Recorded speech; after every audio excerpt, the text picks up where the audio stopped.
When Surging Sparks releases on Thursday, November 7th in Pokemon TCG Live, it will add 250 new cards. That number includes full arts and secret rares, so the amount of new cards will likely be around 200, which is 60 more than Stellar Crown, the set that comes out this Thursday, September 12th. Of those 200 new cards, we'll see 9 Stellar Terra Pokemon EX, 9 Pokemon EX, and 8 Ace-Specs. Since Surging Sparks will be a combination of Japan's Paradise Dragona and Supercharged Breaker sets, plus the Ceruledge EX and Sylveon EX decks, we already know a good chunk of what will be included. For this preview video, I'll be highlighting every card that's remotely interesting, good or bad, starting with the EXs.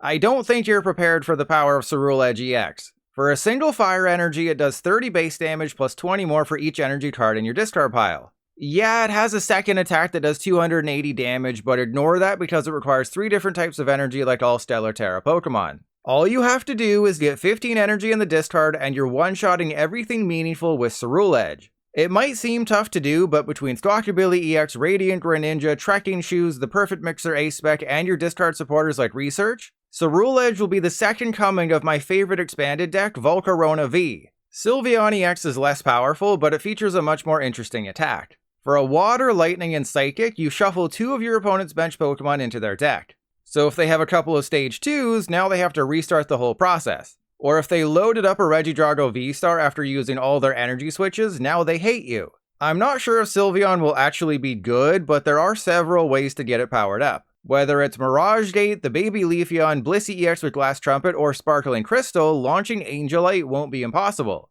I just worry about its potential against basic decks since Angelite doesn't do damage.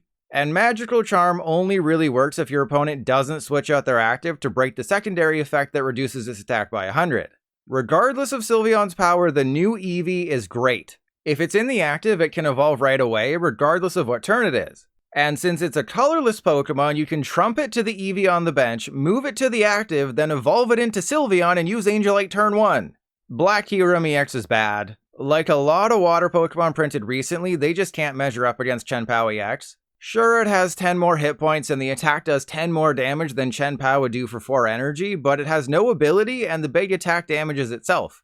The only interesting part is that it paralyzes dragons. Even then though, it takes 3 energy and does just 90 damage. And the main dragon decks are playing either Prime Catcher or Scoop Up Cyclone, so yeah, it's bad. Latias EX seems useful upon first glance, giving all of your basic Pokemon free retreat. But it's doing nothing against Snorlax Stall and is a major liability against Iron Thorns EX. So it's not an auto-include in decks like Miraidon and Raging Bolt since it'll never attack. That being said, giving all your basic Pokemon free retreat is kind of insane. In fact, you had to get a Stage 1 Silvally GX into play during the Sun and Moon era for this effect. While Latias itself isn't a Terra Pokemon, its saving grace is Area 0. This means it can slot itself into a deck like Terapagos and be extremely helpful, allowing you to take advantage of Glass Trumpet even more than before. Flygon EX could have been a powerful card if not for one simple fact: it beats itself off. What I mean is, all Terra Pokemon have a built-in bench barrier. Flygon EX is a Terra Pokemon. Well, Stellar Terra Pokemon, which is the same thing except not entirely. Anyways, Flygon's second attack does 100 damage to each of your opponent's V and EX Pokemon. That would make it the best spread attack in the entire game, if not for the fact that it does nothing to Pokemon like Ogerpon EX, every Stellar Terra EX, Charizard EX, Dragapult EX, Greninja EX, and more. And don't forget that Manaphy blocks its attack too. I guess you could play a hit and run deck with Flygon and Mimikyu plus Cornerstone Masked Ogerpon EX, but it's looking like Flygon EX will be about as playable as Flygon V and Flygon GX before it. Now here's a card I can get excited about. While a few of the EXs up to this point have been disappointing, Archaludon EX has a chance to be something. A 300 hit point stage 1, when you evolve into Archaludon, you can accelerate 2 metal energy from your discard pile to your metal Pokemon however you want. So not only can it power itself up, but it can do the same for other attackers, potentially removing the need for Metang altogether. While 220 damage for 3 energy is a bit weak in our current standard meta, the effect does remove Archaludon's weakness, meaning you don't have to worry about a Radiant Charizard one-hit KO.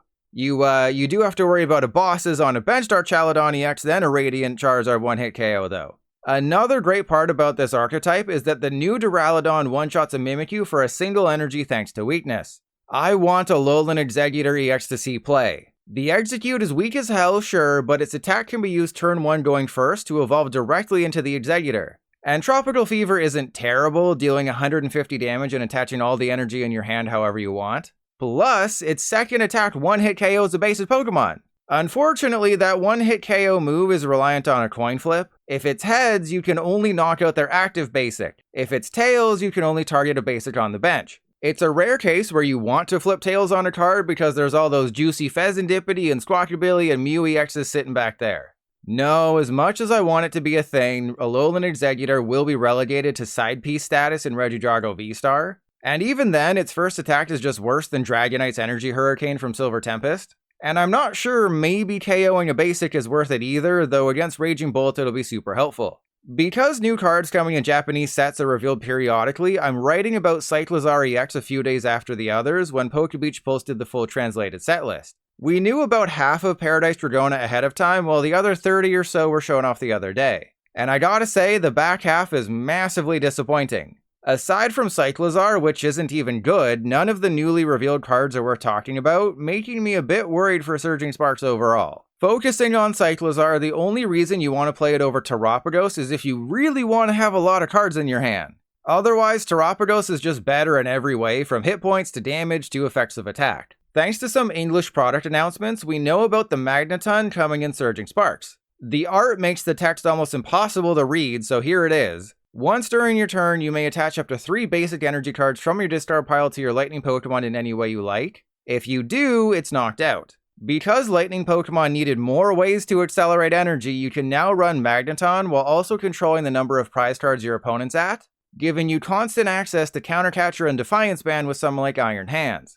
These 2 blister promos are your typical mostly unplayable filler. Quagsire could make a fun rogue deck that does 240 damage every turn. But I've played decks like this before and they almost never work, especially when you need 3 energy to attack in the first place. Zapdos could be a thing in Lightning decks to help clean up KOs with a single prizer, but that's about it. And this is a weird one. We actually knew about the Surging Sparks pre-release promos before the Stellar Crown ones, which makes no sense. Pre-releases for Surging Sparks will begin on October 26th, with the kits featuring Gouging Fire, Chien-Pao, Magneton, or Indeedee. We already know about Magneton, while Gouging Fire is an ancient Pokemon, remember those, that does 170 damage for 3 energy, provided they have 4 or fewer prize cards remaining. Since pre-releases start with 4 prizes, then it's always doing 170. Indeedee, meanwhile, is indeed terrible, and I feel bad for whoever gets it in their kit. Chien-Pao is yet to be fully revealed, so stay tuned for that announcement in October. Featuring the same ability as Mareep from back in the day, Shiinotic puts your opponent's active Pokemon to sleep if it's in the active spot.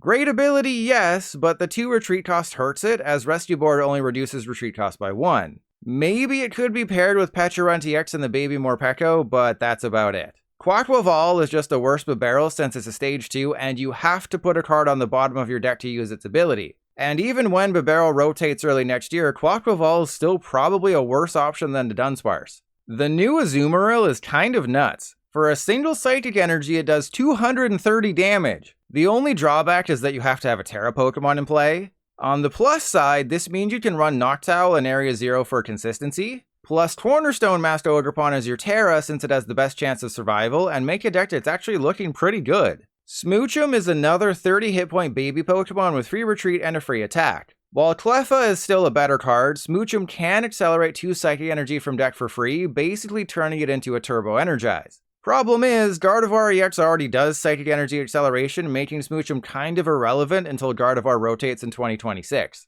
Espathra could have been the second coming of Espeon EX from way back in the day, except it only devolves one of your opponent's Pokemon, not all of them. There's no reason to play it over de-evolution. On the bright side, we get a new Flittle. Every Flittle sucks in its own unique way, but at least now you have a 40 hit point option that might become immune to damage and effects of attacks. Unless you're extremely lucky and have taken a KO with Gimmighoul's continuous coin toss, it's likely that you'll play the new Gimmighoul that grabs 2 energy over the old one. They both have 70 hit points and 2 retreat, so getting that energy might be better in the long run. And the new Goldengo could be your Mimikyu counter. Even with Area 0 in play and a full bench of basics, Passimian is still topping out at just 160 damage, so it's probably not going to see any play, especially when Terapagos can make itself immune to basics. Ho-Oh, meanwhile, has a 2% higher chance to see play. Comboed with a Terra Pokemon like Charizard EX, it can deal 200 damage for 3 energy, but Radiant Charizard is just better in almost every single way. Sticking with the bench theme, future Pokemon still exist! Iron Crown's okay. For a metal and a colorless, it does 120 damage, so long as your opponent has 3 or more bench Pokemon in play. They'll probably do that on their own, but if not, you can always blow the Skin Flute. With 4 Iron Crown EX on your side of the field, that 120 is boosted to 200, and you hit for a metal weakness, meaning it can deal with Pokemon like Gardevoir EX and Chien-Pao EX. So it's definitely playable, it's just not going to bring future Pokemon back. The set is called Paradise Dragona, so there's a decent amount of Dragon types here. And more Dragon types means more potential attacks for Regidrago V-Star. But what we couldn't have anticipated is just how bad they'd be. Altaria can make Regidrago immune to damage and effects of attacks, except it's a coin flip, so that's out. Appleton stops them from attacking the following turn, but switching and evolving in Mist Energy and Toadstool EX break that, so it's out too.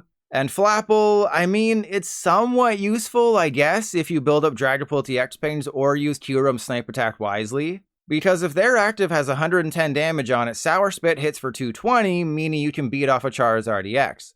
But if you want Flapple in the deck, you gotta take something else out, and I just can't seem to justify it. As for the Diamond and Pearl mascots, Dialga is unplayable, and Palkia is great if you put 9 energy on it. Except where someone like Weirdy or V can move energy to itself, Palkia just needs to have all that energy on itself manually. I know Thornton exists, but no, just no. It's tough to say if anything will ever replace the raw power of Primecatcher as the best ace spec, but Surging Sparks is at least going to try. The first of 8 ace specs in the set, Precious Carrier fills up your bench with as many basic Pokemon as you can fit. So with a Terra Pokemon in the active and Area 0 in play, you can literally have 8 bench Pokemon on turn 1, and that is absolutely absurd. Precious Carrier is not just relegated to turn 1 though, so you can use it whenever you want, making this perfect for decks trying to set up, as it's searchable with Arven. But what if you enjoy playing with your Wang? A more beefed up Battle Compressor from 10 years ago, Perfect Mixer simply discards 5 cards from your deck. So someone like Lugia can put all the Archeops in the bin, or Regidrago can send all of its attackers to the discard. I'm not sure if Lugia will 100% play Perfect Mixer over Legacy Energy, but it's still a super powerful card in certain decks. Speaking of Lugia, on paper, Megaton Blower is the strongest ace spec ever created. Play it and your opponent has to discard all their special energy and every tool, while any stadium is also discarded. Unfortunately, the meta is very basic energy dominated right now, so it's not actually playable. And what about Rich Energy? It might seem terrible at first, but there's at least one Pokemon who can use it. When you attach Rich Energy from your hand to a Pokemon, you draw 4 cards. Quaquaval EX returns energy to your hand with its attack. There you go! Basically, any Pokemon that can put Rich Energy back into your hand would give you 4 free cards every turn. Otherwise, it's awful. For the final ace spec we know about so far, there's Energy Search Pro. Once again limited in its potential, it searches your deck for any number of basic energy of different types and puts them into your hand. There's 8 different types in Standard, so it can get you up to 8 cards, but it's really only useful with Grafaiai unless I'm missing something. Ho-Oh-V would much prefer Perfect Mixer, so it's useless there. But for the one Grafaiai player out there, they're harder than an Onix right now. Remember Cherish Ball? Well, Terra Orb is that for Terra Pokemon. If you don't believe me, look at the arts. They're pretty much copy and pasted from each other. Play Terra Orb, go get any Terra Pokemon from your deck. While it's fairly useless in basic decks, chuck a copy into your Charizard and Dragapult decks, now you have a free way to get them. When Disruptive Letter was announced, a lot of people dismissed it. Then an evil person said, hey, what if we paired it with Xerosic's Machinations? That way we force them down to 3 cards, they'll save 3 of their best cards, and then we can put those on the bottom of their deck. Thankfully, Xerosic hasn't become too much of a thing, but this fun new combo at least exists, and I'm super duper excited for it. If you're a boomer like me, you'll remember Counter Gain from the Sun and Moon era. When you're behind on prizes, it reduced that Pokemon's attack cost by 1 colorless energy. It didn't see much play back in the day, but neither did Countercatcher, and that's huge right now.